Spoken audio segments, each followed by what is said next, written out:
Hi everyone, welcome back to the Jodoo Masterclass series.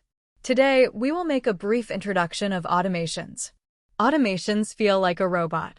It helps you automate routine tasks, especially workflows that span across multiple forms. In automations, we have trigger and action nodes.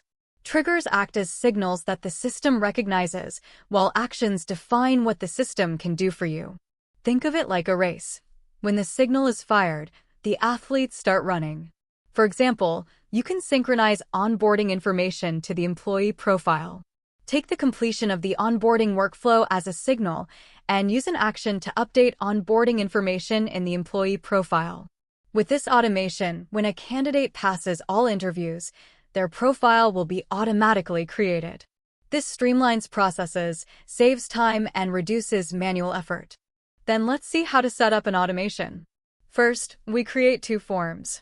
One is onboarding information workflow form, and the other is employee information form.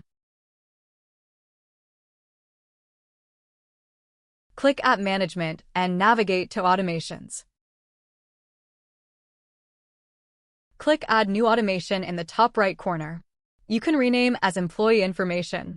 For the trigger type, we choose Form Trigger and select Onboarding Information from the drop-down list.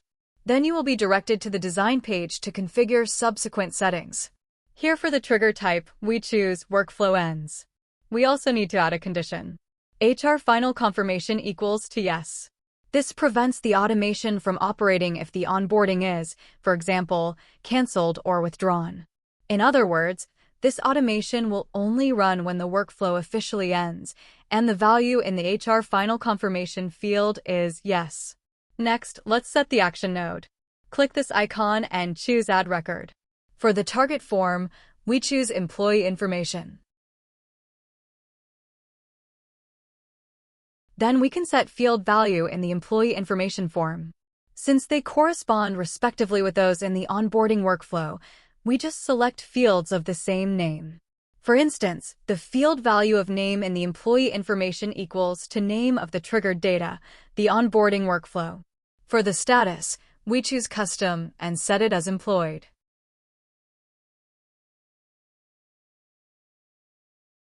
After all is done, click Save and Enable. Let's see how it works. Let's say a candidate named Lynn submits her onboarding information and HR then makes the final confirmation yes. Then we can see a record has automated emerges in the employee information form.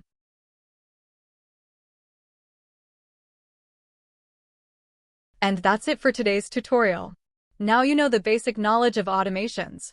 If you found this video helpful, please give it a thumbs up, subscribe, and hit the bell icon so you never miss a new video clip. Have any questions? Drop them in the comments below. We're always here to help. Thanks for watching and see you in the next video.